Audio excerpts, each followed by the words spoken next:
আসসালামু আলাইকুম। আপনারা দেখছেন আপডেট বাংলাদেশ, আর সাথে রয়েছে আমি রুবেল।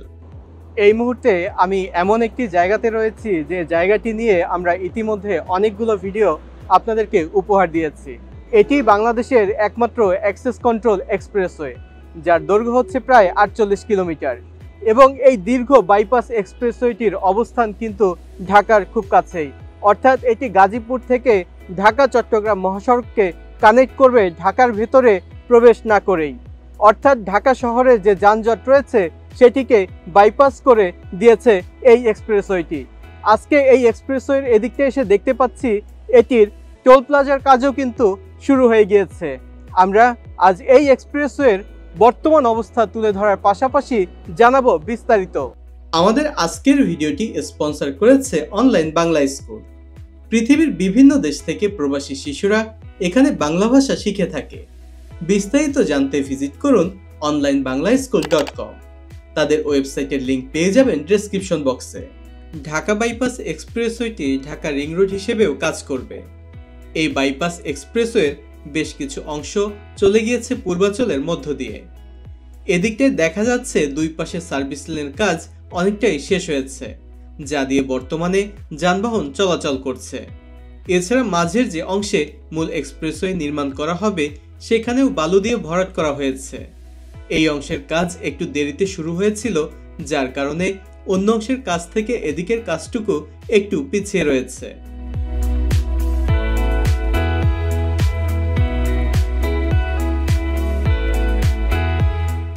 সামনের এদিকটায় একটি আন্ডারপাস নির্মাণের কাজ চলছে। এই এক্সপ্রেসওয়েতে এমন অনেকগুলো ভিন্ন ভিন্ন উচ্চতার আন্ডারপাস রয়েছে। সামনেই হচ্ছে নাওটানা মোড়। ওই মোড় থেকে সার্ভিস লেন এবং মূল এক্সপ্রেসওয়ের কাজটি এখন সম্পূর্ণ দৃশ্যমান হয়েছে। বসেছে ডিভাইডার, করা হয়েছে রোড মার্কিং। চলুন তাহলে সেদিকেই যাওয়া যাক।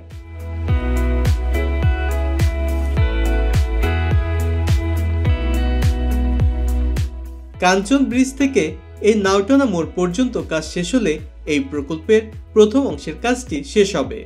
এদিক থেকে গাজীপুরের ভোগড়া পর্যন্ত এক্সপ্রেসওয়ের রোড মার্কিং এর কাজটি প্রায় শেষ হয়েছে।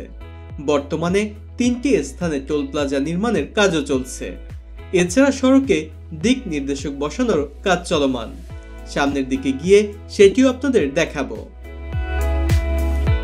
জানা গিয়েছে এই প্রকল্পের সার্ভিস লেনগুলোর প্রশস্ততা কম হয়েছে, তাই সার্ভিস লেনের প্রশস্ততা বাড়ানোর জন্য নতুন করে বেশ কিছু জায়গাতে জমি অধিগ্রহণ করা হচ্ছে। এই প্রকল্পটি দেশের প্রথম অ্যাক্সেস কন্ট্রোল এক্সপ্রেসওয়ে, অর্থাৎ এর মূল এক্সপ্রেসওয়ে অংশটি থাকবে ডিভাইডার দিয়ে বন্ধ করা, যাতে করে সার্ভিস লেন থেকে মূল এক্সপ্রেসওয়েতে কোনো যানবাহন প্রবেশ না করতে পারে। ধারণা করা হচ্ছে মূল এক্সপ্রেসওয়ে থেকে এতে কোনো ইউটার্ন নেওয়ারও ব্যবস্থা থাকবে না। তবে যে সকল স্থানে টোল প্লাজা নির্মাণ করা হচ্ছে সেই স্থান দিয়ে সার্ভিস লেন থেকে মূল এক্সপ্রেসওয়েতে প্রবেশ করার পথ থাকতে পারে।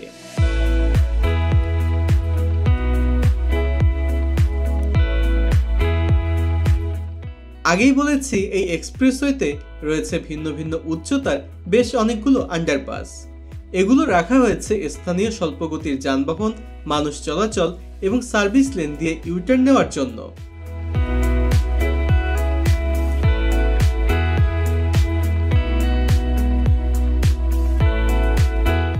এদিকটাতেও দেখা যাচ্ছে মূল এক্সপ্রেসওয়েতে রোড মার্কিং এর কাজটি শেষ হয়েছে, তবে সার্ভিস লেনে এখনো রোড মার্কিং এর কাজ শুরু হয়নি। এই এক্সপ্রেসওয়ের কাজটি শেষ হলে এটিও দেখতে অনেক বেশি সুন্দর লাগবে, আর এর নির্মাণ কাজটিও বেশ ভালোই হয়েছে। ঢাকা মাওয়া এবং পূর্বাঞ্চল এক্সপ্রেসওয়ের পর এটিও একটি দারুণ এক্সপ্রেসওয়ে হতে যাচ্ছে। সামনেই হচ্ছে উলুখোলা ব্রিজ। সেখানে পুরনো ব্রিজের দুই পাশে নতুন দুটি ব্রিজ নির্মাণ করা হয়েছে, আর পুরনো ব্রিজে চলছে সংস্কারের কাজ। দেখতে দেখতে আমরা চলে এসেছি উলুখোলার দিকে। এখানে নতুন ব্রিজ দুটিকে যানবাহন চলাচলের জন্য খুলে দেওয়া হয়েছে, আর পুরনো ব্রিজের উপরে আরসিসি ঢালাই দেওয়া হয়েছে।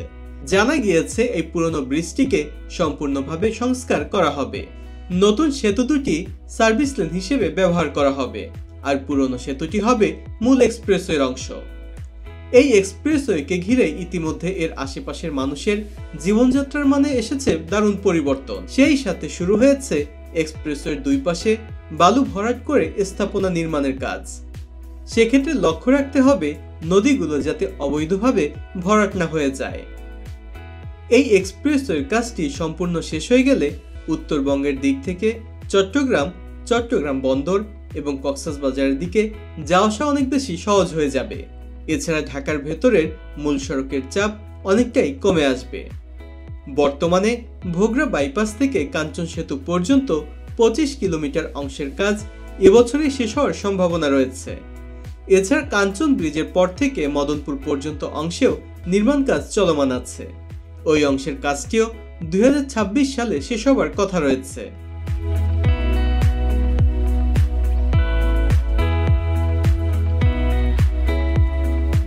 এদিকটাতেও দেখা যাচ্ছে রোড মার্কিং করা হয়েছে। এই সড়ক দিয়ে প্রচুর পরিমাণে পণ্যবাহী যানবাহন চলাচল করে। তবে এক্সপ্রেসওয়ের কাজটি শেষ হলে যাত্রীবাহী বাস চলাচলও বেড়ে যাবে এই এক্সপ্রেসওয়েতে।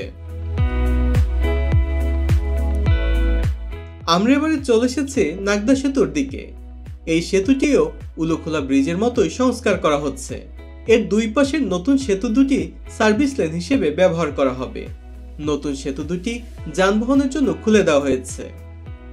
দিক নির্দেশক, সার্ভিস লেনে রোড মার্কিং এবং অন্য সব কাজ শেষ হয়ে গেলে এই এক্সপ্রেসওয়েটি দেখতে অনেক বেশি ভালো লাগবে। এর দ্বিতীয় অংশের কাজটিও বেশ ভালো গতি নিয়েই এগিয়ে চলছে। আমরা ওই অংশেরও একটি ভিডিও দেওয়ার চেষ্টা করব। সামনেই হচ্ছে মীরের বাজার। সেখানে একটি ওভারপাস নির্মাণ করা হয়েছে। সামনে গিয়ে দেখব সেটির কি অবস্থা। মীরের বাজারের আগে এদিকটায় একটি টোল প্লাজা নির্মাণের কাজ চলছে।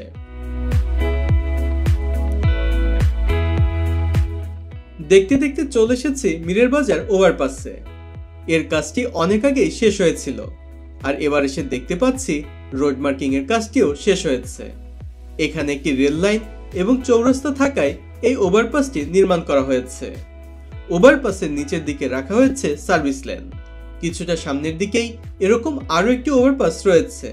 চলুন তাহলে সেদিকে যাওয়া যাক।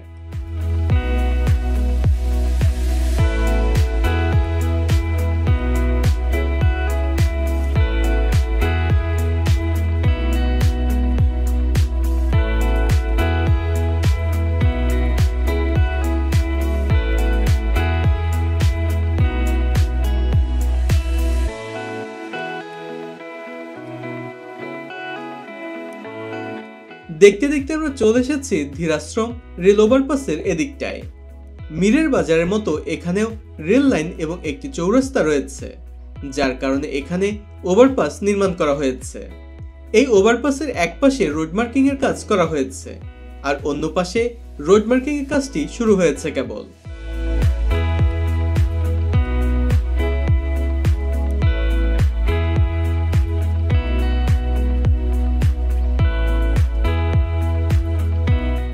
ধীরাশ্রম থেকে আমরা এখন রয়েছে ঝাঁঝের বাজারের দিকে। এদিক পর্যন্ত এক্সপ্রেসের কাজটি সম্পূর্ণ শেষ। বসেছে রোড মার্কিং। এই দুই পাশে গাছ রোপণ করা হলে গাছগুলো বড় হওয়ার পর দেখতেও ভালো লাগবে। এই এক্সপ্রেসওয়েতে বেশ কিছু বাঁক রয়েছে, যা এক্সপ্রেসের সৌন্দর্য বাড়িয়ে দিয়েছে। উপর থেকে দেখলে অনেকটাই রেসিং ট্র্যাকের মতো লাগে। দেখতে দেখতে আমরা ভোগড়া বাইপাসের দিকে চলে এসেছি। এখানে স্বল্প দূরত্বে দুটি টোল প্লাজা নির্মাণ হচ্ছে, যার একটি নির্মাণ করা হচ্ছে গাজীপুর থেকে পূর্বাচল মদনপুরের দিকে যে যানবাহনগুলো যাবে তাদের জন্য, আরেকটি মদনপুর পূর্বাচলের দিক থেকে যারা টাঙ্গাইলের দিকে যাবে তাদের জন্য। আলাদা আলাদা টোল প্লাজা করা হয়েছে, এটিও ভালো লেগেছে। সামনেই হচ্ছে ভোগড়া মোড়। এদিক থেকে সার্ভিস লেনের কাজ শুরু হলেও মূল এক্সপ্রেসের কাজটি এখনো বাকি রয়েছে। সার্ভিস লেনের কাজটি শেষ হলে মূল এক্সপ্রেসের কাজটি শুরু হবে। এটি হচ্ছে ভোগড়ার মোড়। বিআরটি ওভারপাসের উপর দিয়ে আরেকটি ওভারপাস করা হলে ভালো হতো, তাহলে ঢাকা বাইপাস এক্সপ্রেসের যানবাহনগুলো খুব সহজেই টাঙ্গাইলের দিকে যাওয়া আসা করতে পারত। তো বন্ধুরা, এই ছিল আমাদের আজকের আয়োজন। ভিডিওটি ভালো লাগলে বন্ধুদের সাথে শেয়ার করতে পারেন, সেই সাথে কমেন্টস করে জানিয়ে দিতে পারেন আপনাদের মন্তব্য। আর যারা এখনো চ্যানেলটি সাবস্ক্রাইব করেননি তারা সাবস্ক্রাইব করে বেল আইকনটি প্রেস করে দিন, যাতে পরবর্তী ভিডিওর নোটিফিকেশনগুলো পেয়ে যান সবার আগে। যে যেখানেই থাকুন ভালো থাকুন, সুস্থ থাকুন। আজকের মতো আমি রুবেল বিদায় নিচ্ছি। আল্লাহ হাফেজ।